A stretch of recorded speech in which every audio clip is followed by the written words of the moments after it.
glittering lifestyles, extravagant mansions, and the irresistible pull of fame. Celebrity homes promise a glimpse into a world of ultimate luxury. But behind the glitz, even Hollywood's brightest stars sometimes struggle to sell their multi-million-dollar properties. Think diamond-encrusted bathtubs, eccentric architecture, and sky-high prices that only an A-lister could afford. These glamorous homes can sit on the market for years, collecting dust despite their star-studded pedigrees. From once iconic compounds that now feel outdated to uniquely designed estates that alienate buyers, one thing becomes clear. Fame doesn't always translate to a fast sale. So what derails these high-profile listings? Are they simply overpriced, cursed by overly personal design choices, or just victims of bad timing? Stick around to discover the stories behind some of the most infamous celebrity homes that no one seems to want, starting with 50 Cent's infamous Connecticut estate. 50 Cent's mansion. Curtis 50 Cent, Jackson's real estate journey mirrors his turbulent career, a mix of big wins and costly setbacks. Back in 2003, he purchased a sprawling Connecticut mansion from none other than Mike Tyson for $4.1 million.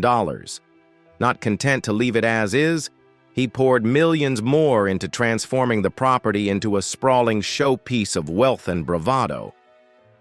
But when he listed the estate in 2007 for a jaw-dropping $18.5 million, the market didn't exactly share his enthusiasm. Over the next 12 years, the 51,000-square-foot mansion, complete with 21 bedrooms, 25 bathrooms, a nightclub, indoor pool, and more, lingered unsold, its price tag steadily dropping. The problem? The home was deeply personalized, designed to reflect 50 Cent's lifestyle rather than broad appeal. While it boasted 17 acres of land and countless luxury features, buyers weren't lining up for what felt more like a monument to the rapper's past than a fresh start for a new owner. Desperate to sell, Jackson slashed the price dramatically over time, first to $8.5 million in 2015 and then down to $4.95 million. Still, no serious buyers emerged. Finally, in 2019, the estate sold for just $2.9 million, a stunning 84% drop from the original asking price. The identity of the buyer remains unknown, but one lesson is crystal clear. When it comes to real estate, over the top doesn't always pay off. Jennifer Lopez's penthouse from sprawling estates to sky-high sophistication, Jennifer Lopez's luxurious Manhattan penthouse has faced its own real estate limbo. Unlike 50 Cent's custom-built mansion, J.Lo's dilemma lies not in eccentricity, but in exclusivity. Purchased in 2014 for $26 million, the Whitman Mansion penthouse spans 6,500 square feet, with an additional 3,000 square feet of private outdoor terraces, an incredibly rare feature in New York City. From its sweeping views of Madison Square Park to soaring 12-foot ceilings and Italian marble bathrooms, the home blends modern luxury with classic elegance. It even includes a state-of-the-art smart home system, seamlessly combining tech and taste. But when Lopez put the duplex on the market in 2017 for $26.95 million, the response was underwhelming. Despite its prestige, the penthouse has remained unsold for nearly 4 years. Why? Experts point to its hyper-specific appeal, ideal for a buyer who wants both luxury and heritage, nestled in a historic building at a very high price point. In 2019, Lopez reduced the asking price by nearly $2 million, but even that wasn't enough to secure a deal. Speculation swirled. Was she hoping to consolidate her real estate holdings now that her life is increasingly focused on the West Coast with husband Ben Affleck? With a Hamptons getaway and a Bel Air mansion already under her belt, the Manhattan penthouse might simply be more trouble than it's worth. Whatever the motivation, the result is clear. Even for someone as iconic as Jennifer Lopez, selling a lavish, high-end property in a crowded market is far from guaranteed. Erika Jayne's mansion. While many celebrity homes quietly slip off the radar after failing to sell, Erika Jayne's Pasadena estate managed to stay in the spotlight, though not always for the right reasons. You might recall the lavish property, a red silk-adorned bathroom, a dramatic in-house chapel, and decor that could rival a movie set. Originally listed at a jaw-dropping $13 million, the home quickly illustrated the risks of celebrity-inflated pricing. As time dragged on and no buyers emerged, the luxurious features once seen as unique began to seem more like drawbacks. Potential buyers weren't exactly lining up to inherit Erika's ultra-personalized taste. Adding to the challenge, ongoing legal troubles tied to her ex-husband Tom Girardi loomed heavily over the sale, raising red flags for wary investors. But just when it looked like the home might remain unsold indefinitely, a buyer surfaced, securing the property for $8 million, a significant markdown from the original listing. Yet the story doesn't end there. Merely 4 months after the purchase, the mansion popped back up on the market, this time as a high-end rental commanding $38,000 a month. It appears the new owners, identified as Jun and Ptau, weren't planning to move in after all. Instead, they saw the estate as a potential cash cow, banking on its notoriety to attract tenants while biding time for the right long-term buyer. Though the personal glam touches have been stripped away, the home still spans over 10,000 square feet, including a formal dining area, grand living room, and of course that unforgettable chapel.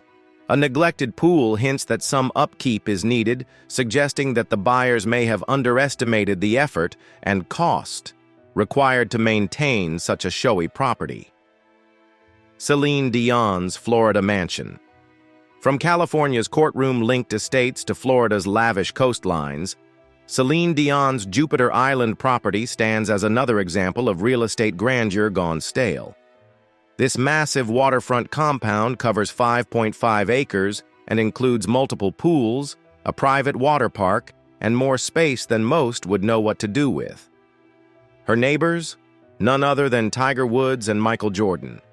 Despite its resort-like features, this paradise has been sitting on the market since 2013.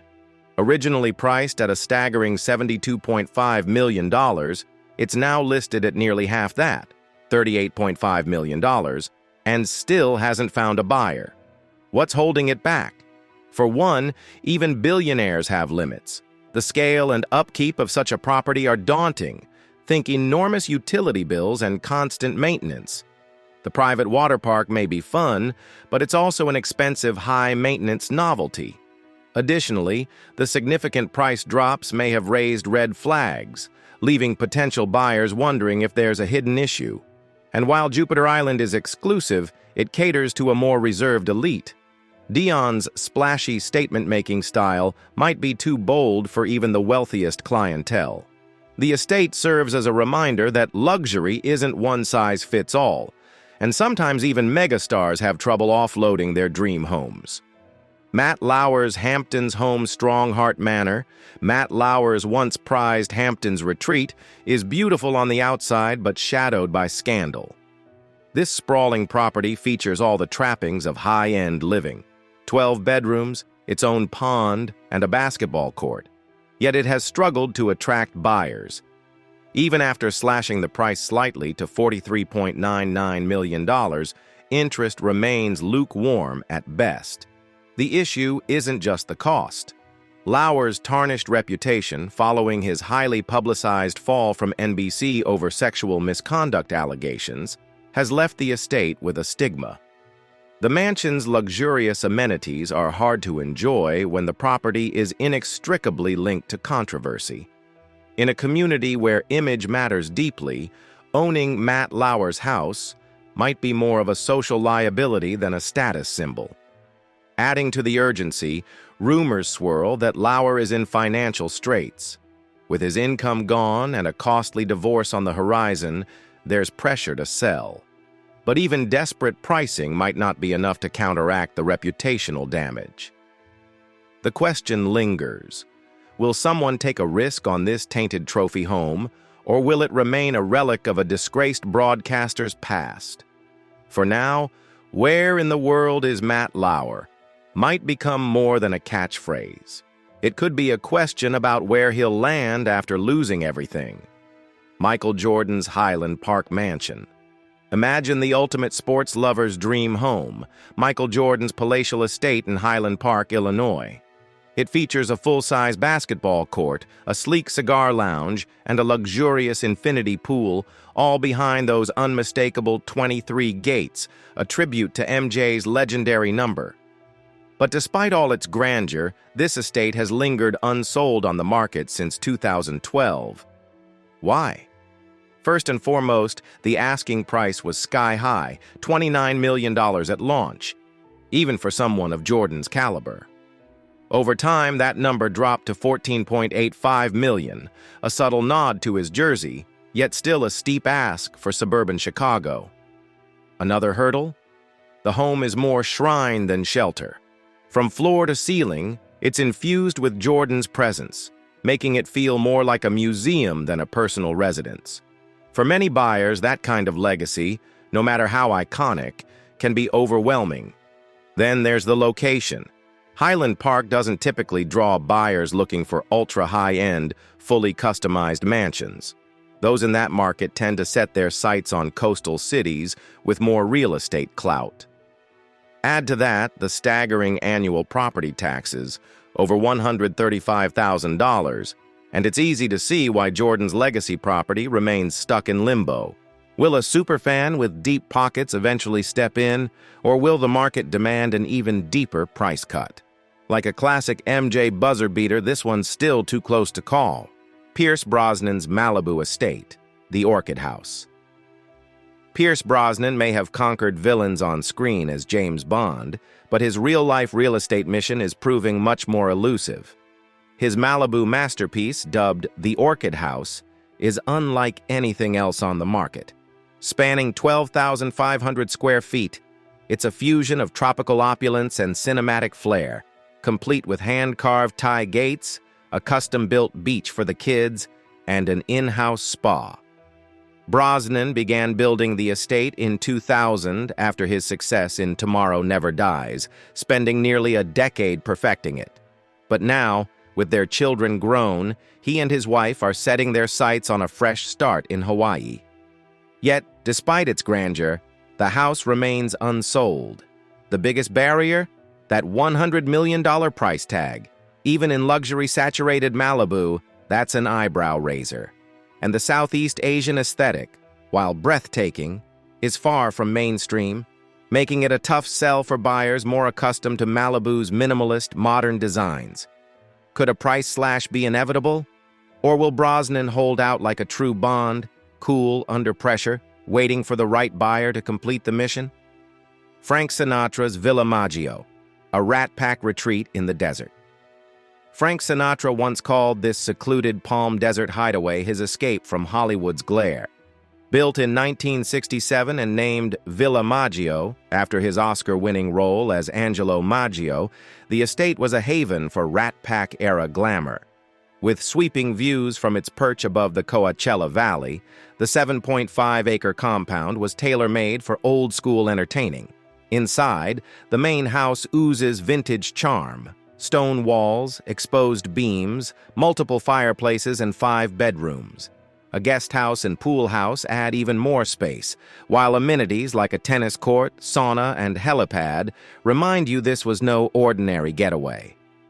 But for all its historic charm, the home has struggled on the market for over 15 years, even with multiple price reductions. Why? Its remote location. Though just 20 minutes from downtown Palm Desert, the estate feels far more isolated than many modern buyers are comfortable with.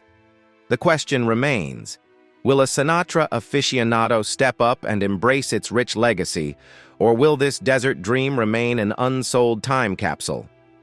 Derek Jeter's lakeside castle, tan castle forget beachfront villas and modern glass mansions, Derek Jeter's former New York estate is something out of a storybook. Known as Tan Castle, this quirky stone-clad residence sits beside Greenwood Lake and oozes personality.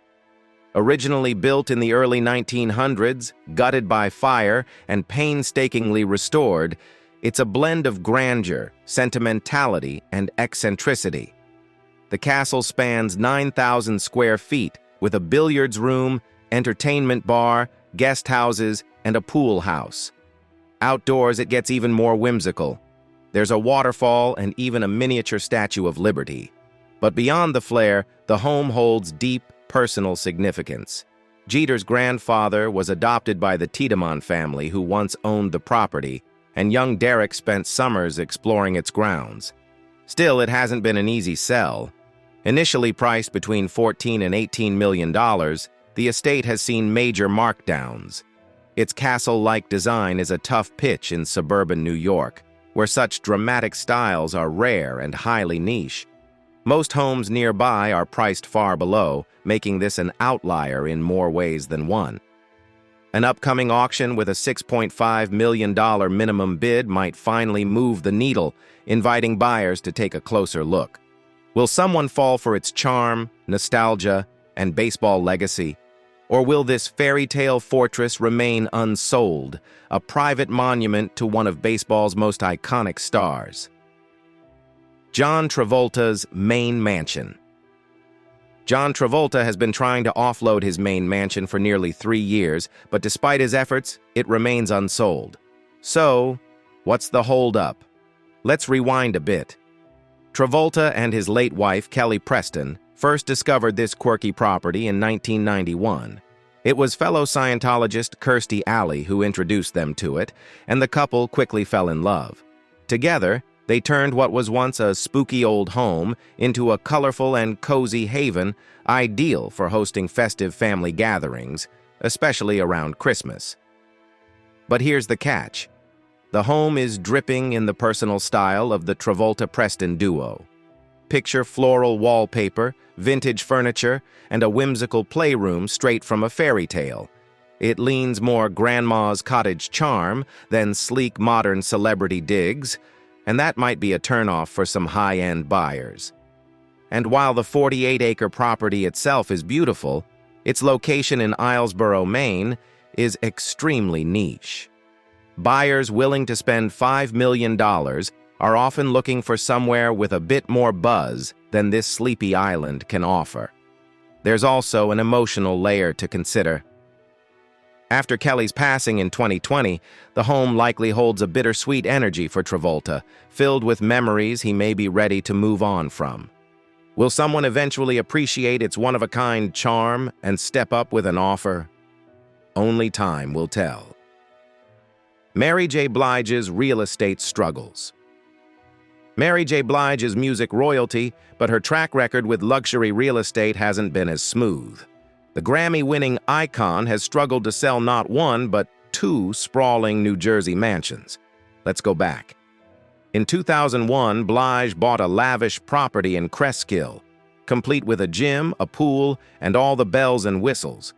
It's now back on the market for $2.75 million, despite failing to sell during previous attempts. A bold price, considering past challenges. But the real blow came with her Saddle River estate. This grand French-style mansion, which she purchased for $12.3 million in 2008, sat unsold for over a decade before finally being let go for just $5.5 million in 2020, a significant loss. So what's the issue? The homes themselves are loaded with luxury, private cinemas, basketball courts, you name it. But the quiet, suburban settings may not be appealing to the ultra-wealthy buyer pool. And then, there's the buzz around Blige's finances. Rumors of tax issues and hefty spousal support payments have circulated, possibly hinting at some urgency behind these sales. Is she hoping for a real estate turnaround? Will she finally find a buyer who appreciates her taste and style? Or are these homes destined to remain part of a celebrity real estate cautionary tale? Alan Wilzig's wild NYC townhouse. Now for something completely different. Meet Alan Wilzig, entrepreneur, former banker, and amateur race car driver. His New York City townhouse journey is like a real-life Wolf of Wall Street subplot. Back in 2014, Wilzig listed his Tribeca townhouse for a jaw-dropping $44 million, not necessarily because it was worth that much, but just to see if a billionaire would bite. Spoiler, they didn't. Over time, Wilzig scaled back the home's outrageous features, farewell, alligator handrails, and gradually dropped the price. Eventually, it sold for $12,650,000. While that's far less than the original ask, he still turned a profit, having bought it for $3.35 million in the mid-2000s. What made the townhouse so unique? A 32-foot wide great room, onyx fireplace, spa, and private garage, originally decked out in bold, flashy decor. But despite its flair, the location in Tribeca just didn't align with what ultra-wealthy buyers were seeking. Wilzig now spends most of his time on his upstate New York farm, which, naturally, features its own private racetrack. He may be renting in the city now, but his real estate saga is one of the most unconventional in recent memory. Goldie Hawn and Kurt Russell's Malibu Patience. Unlike Wilzig, longtime Hollywood couple Goldie Hawn and Kurt Russell took a more measured approach with their real estate. Their Malibu beach house story is one of long-term strategy and patience. Together since 1983, Hawn and Russell created a serene, Balinese-inspired getaway far from the chaos of Hollywood. Originally built in 1978 and renovated in 2005, their 4,200-square-foot home featured floor-to-ceiling windows with breathtaking ocean views, a private balcony off the master suite, a detached guest house, and a screening room. Perfect for cozy movie nights. So why sell such a dream home? Sometimes even celebrities have to face the realities of a tough market. The house was first listed in 1995, but took a staggering 18 years to finally sell. The original asking price was a lofty $14.749 million, but over time they adjusted the price to better align with market conditions. Eventually, in 2013, it sold for $9.5 million. Whether they were ready to downsize or just move on to a new chapter, their persistence paid off. Their story proves that even with the perfect blend of location, luxury, and star power, a quick sale isn't guaranteed, but the right buyer is out there, if you're patient. Did any of these real estate tales surprise you? Which mansion do you think was the biggest shock? If you enjoyed this peek into the private world of the rich and famous, be sure to like the video, subscribe to the channel, and don't forget to ring the bell for more insider stories.